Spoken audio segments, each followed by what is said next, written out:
সামনে বাজেট অধিবেশন রয়েছে আল্লাহ এই দেশের কল্যাণের জন্য সকল কাজকে আল্লাহ সুন্দরভাবে সুচারু পরিচালনা করার তৌফিক দান করুন।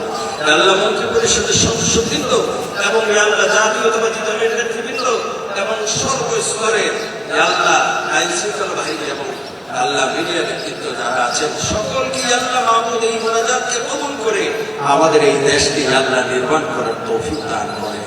سبحان ربك رب العزة عما يصفون وسلام على المرسلين والحمد لله رب العالمين.